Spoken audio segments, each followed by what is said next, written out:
Hello. Hi guys, good morning. Welcome back to a new video. Ki hal chal? I hope you guys are doing good. In this, we're going to see problem count connected components in LCM graph. Now, again, obviously LCM. So I'm expecting that you have seen our math crash course, specifically focusing on basic math concepts. Again, I'm expecting that. If not, then please go and watch it. Link can be found in description. Again, I have not even read the problem, but I'm still expecting that you must have seen this crash course. Now, actual problem says that you are given an integer array nums of size n. If I go and show you array nums of, let's say, size n is 5 in this case, and also a positive integer threshold. So I'm also given threshold as an integer. Now, there is a graph consisting of n nodes with the ith node having the value of nums of 5. So as you can see, you have these nodes 1, 2, 3, 4, 5. You have 5 nodes, and this is a corresponding graph where the node value is nothing but actually nums of I itself. Okay. Now, two nodes I and j in the graph are connected via an undirected edge if the LCM of those node values is less than equal to threshold. So you are given these nodes, you are given the threshold, you are connecting two nodes via the undirected edge only when the corresponding LCM is actually less than equal to threshold, which is 5 in this case. Only then you can connect these nodes. Now you have to ultimately tell what? Ultimately you have to tell the number of connected components. As you can see, if you don't know what connected components are, I'll highly recommend go and watch the graph playlist. The connected component simply says if this is a corresponding graph, how many components I have. Component is the group of nodes which are connected with each other, and you can simply find the number of connected components by simply doing a DFS or a BFS or simply a DSU. Again, there are multiple ways to find it, but it is simply nothing but traversing. Again, I will highly recommend if the entire task for you to just find connected components or number of connected components, then the most easiest is DFS, because simply iterate on the graph, make them visit it, and then don't visit it again. Next, you could use a BFS, but it is at number 2 because it is much lengthier code. And the last resort is DSU. Only when it is required, then only use DSU, because DSU has a big template which you have to write unnecessarily. Now, the fact here is the only task here is find the components. That's it. Doesn't it seem very simple that you have these n nodes? I will build the corresponding, again, for me, the only task is build these edges and build the graph. When I have built the graph, I'll simply run a DFS and get the answer. Okay, it seems very simple until unless we will look at the time complexity of this entire approach. To like we have these n nodes to build the graph, which means to build the edges. To know if these two nodes are connected or not, I will have to check these two nodes, these two nodes, these two nodes, these two nodes, then these two, these two, these two, then these two, which means that I will have to check n square pairs, then put edges between them. After I've put the edges between them, then I can do a DFS traversal, which will take again O of n time. But the main bottleneck for me is actually this path or this route. It will take n square time, and that is not affordable for me because n is 1e5. Then what I should do in that scenario? Obviously, I have to think of something that I am not, again, thinking of a better way, that how to know very fast that which two nodes I should connect, right? Now, first, in the very basic stuff, in this entire nums array, if I put all the nodes 2, 4, 8, 3, 9, the fact that LCM of any two nodes should be less than equals to the threshold, which is 5 in this case. The very basic and straightforward thing which comes to our mind is obviously 9 will never come as one of the nodes, because if 9 comes up, then whatever node is here, even lesser or higher, LCM will always be more than 9. Obviously, that's the root. That's what root is. Least common multiple. Any multiple which divides both the numbers a and b. So obviously, it is LCM of a and b is higher than max of a and b. Again, higher or equal. So with this fact, I can easily ignore 9 or 8, because I know one thing for sure: 9 and 8 can never club with any other node. Okay, so 9 and 8 are already gone, which brings us to a very important stuff, because now nums of I condition was that nums of I is less than equal to 1 in 9. But because of the fact that any number more than the threshold can never be clubbed with any other number, which means any number which has nums of I more than threshold, these nodes will always be independent. Thus, now I should only worry about the numbers who are less than equals to 2 into 1e5. That's a very important stuff. Now, my problem resolves to that I have nodes, I have at max n nodes, n is less than equal to 1e5, with each node having nums of I value less than equal to 2 into 1e5. Now, what again? Now you have to build the corresponding edges, find the components, number of components in that new number of nodes, and then add number of these nodes, which is, let's say I'll add plus 2 in the end because of two nodes which I have removed in the very beginning. Now, still, the task will be how will you place edges between them? Because considering if all n of them are actually less than equal to 125, then you will be having these n nodes. Still, you cannot try for n square pairs. Now what? Then very basic, and again, this is everything in CP. Again, when I say DSC, like DS and CP is based on observation. Can you observe when very basic stuff? If you will go and try clubbing 2 and 3, will it ever make sense to club 2 and 3? Oh, Aryan, obviously not, because 2 and 3 can. Oh, Aryan, it can make sense. Why? Because what if you club 2 and 3? The LCM becomes 6. Now that 6, let's say if threshold would have been 7, then still this clubbing would have been beneficial. Oh, in that case, you realize, okay, clubbing 2 and 3 also could make sense because I am right now looking for a LCM. Okay, then again, now my question entirely, I started off with how I can figure out that which node I can club it with. Again, I could have node 9 also, but again, let's say if threshold would have been much higher, I'm just showing to just represent what all nodes can be there. But the question here still lies to that, can I club these? Can I club these? Now I'm asking myself, can I club these? Which means, can I find some efficient way to figure out what all nodes I can club?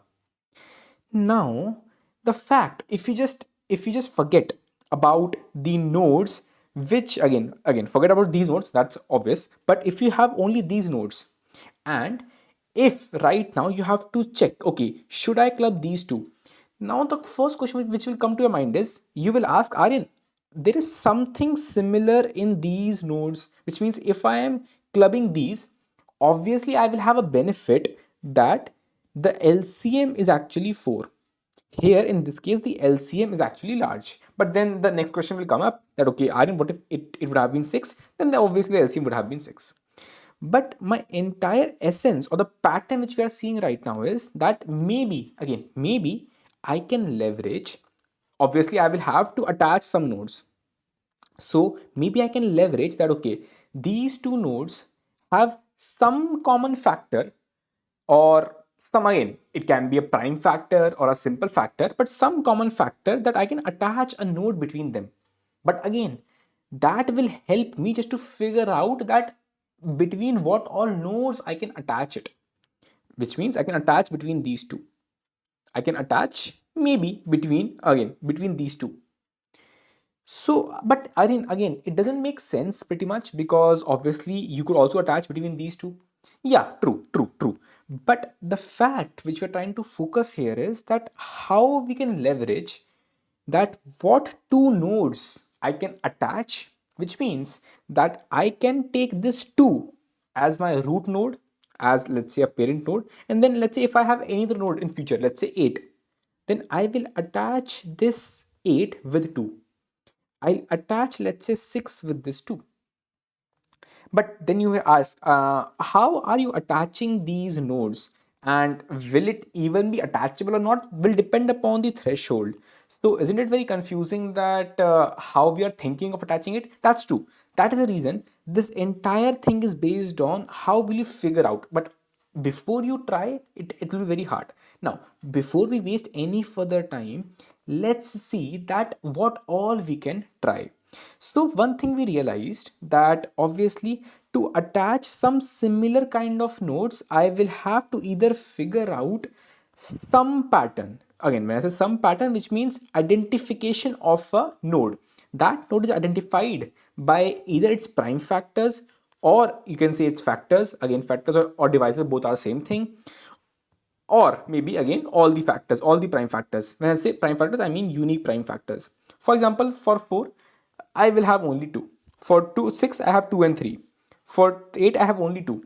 So either you can go ahead with finding out all the prime factors, which means the unique prime factors, or maybe again for you finding the unique prime factors, you have to go via route of sieve. Then if you don't know, even if you go and find the unique prime factors, then you have to use SPF. If you don't know SPF is, wait, I'll quickly show you. But again, these are the terms which are a bit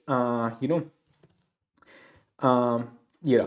So this is smallest prime factor. That's how you actually figure out the prime factor for each number if you have multiple queries. But coming on back, finding a factor or divisor is much more easier. And again, finding all the prime factors, it's similar to finding unique prime factors. So why I'm saying finding factors divisor is easier, because of this crash course. It's pretty easy, like 2 or 3 lines of code. But still, we haven't gone to the root of the problem. How will we solve it? Obviously, let's figure out. Let's take this specific example, because obviously here we figure out that we might try something, but still it's a bit dicey.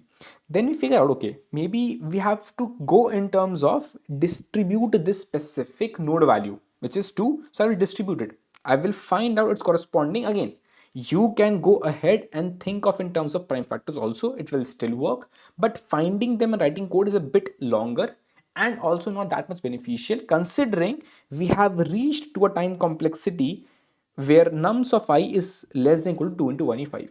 Because if you don't know, then finding a factor, again told in this course, finding a factor where any number is less than equal to this value will be under root of this value itself, which is 2 into 1 is 5, which is roughly around 390 or 390, yes, which is, as you can see, 400. So even if you're finding for all the n numbers, all the factors, it will take n into 400, which is nothing but 4 into 1 is 7, which is okay, which will still work.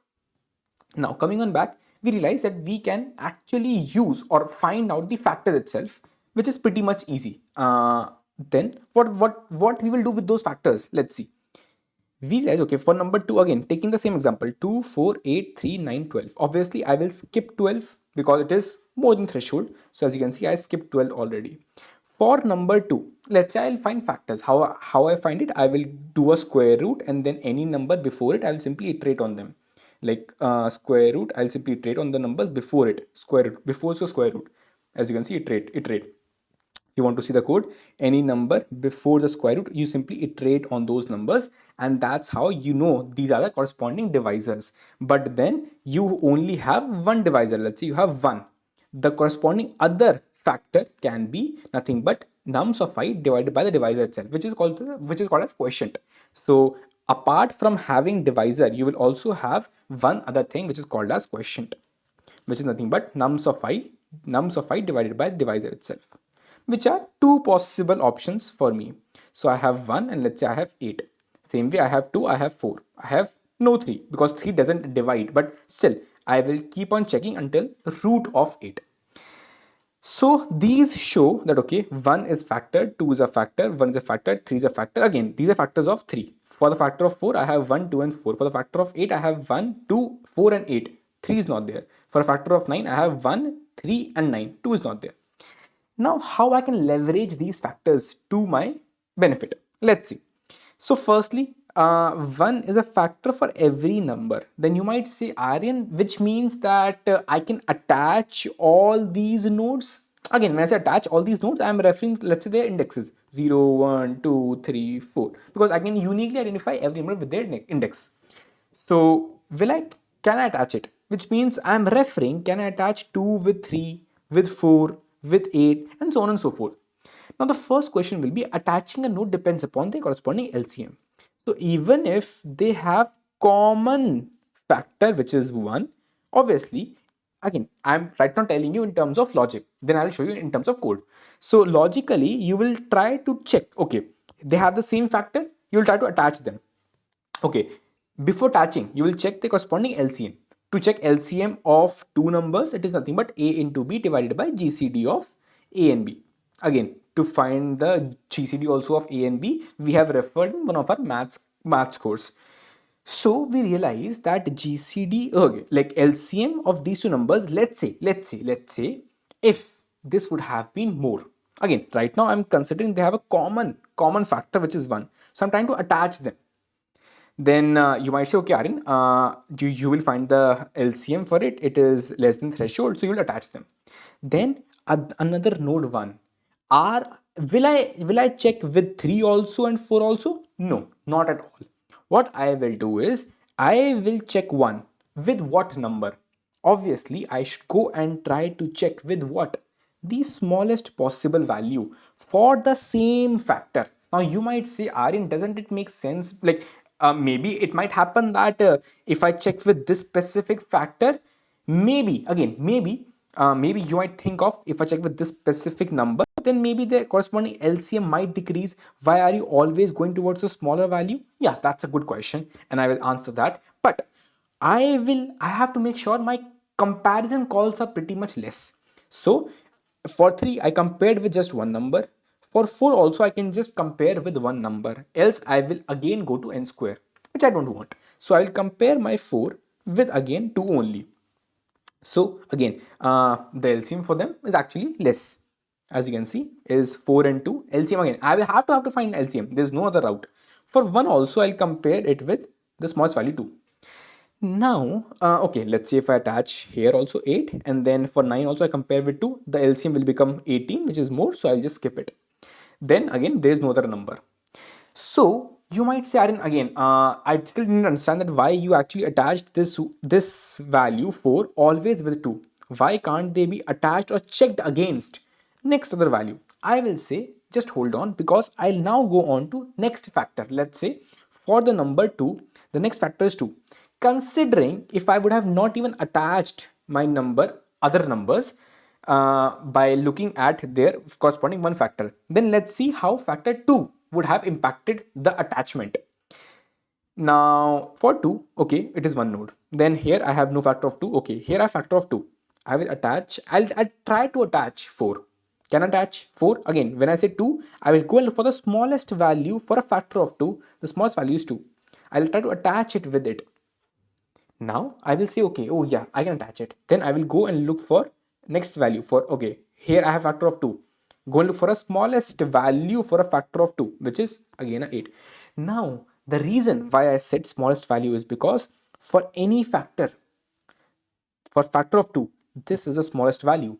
If for a factor of 2, if 2 is the smallest value, the minimum LCM you can get by always leveraging the smallest factor. Because what if this 4, if rather I would have a 6 here, then its factor would have been 2 and 3. So if I would have leveraged this specific number, the LCM would have increased. Which means that 6 and 8, the LCM would have been 8 into 3, which is 24. So LCM would have been 24. But as I'm leveraging, for me, I just have to attach 2 nodes, and I don't, it doesn't matter for me that if those 2 nodes are attached, however. So for me, if I attach a 268 or like this, a 268, for me both are same. So what I realize from this fact here is that I have a node 8. I will try for this specific factor. What is the smallest value for this factor I have? I will always try to club with that smallest value and see if I attach with that smallest value, will I be able to attach myself or not? Because I just have ultimate aim of attaching myself with this parent. This is now thought of it as a parent. So every higher value will try to attach himself with a smaller value, because this smaller value itself will make their LCM less, and making LCM less will make sure that it is within the threshold. That is the reason I'm always looking for a smallest value. So what I did actually, I firstly went on for every number num in my nums array. I will go and find their corresponding divisors, or you can say factors. That will take O of, again, under root of, under root by, square root of their corresponding value of nums of I. Now again, make sure nums of I here is bounded by 2 into 1e5. So that will be nothing but around 390, which is, let's say, 400 rounded off 400. So what you figure out here is that, okay, for you will have a divisor map which will say for each divisor what is the smallest value which you have stored. Now again, you can also store the corresponding index. So I can store the index also, or you can store the value also. It's totally up to you. So what I did, okay, for one, in the very beginning, there is no other divisor. There is no other, like there is, this is empty. In the very beginning, it is empty. So I'll simply attach a node 2. Again, I'm attaching the node here, as you can see, but in the code you will see I have done a corresponding index for it. Cool. So yeah, that's the only change, but yeah, I'll show you what's happening. So in the very beginning, I attached, okay, then, okay, the other factor for it is 2. For a factor of 2, the node value is 2. Okay, 2. So far, the node 2 is as is.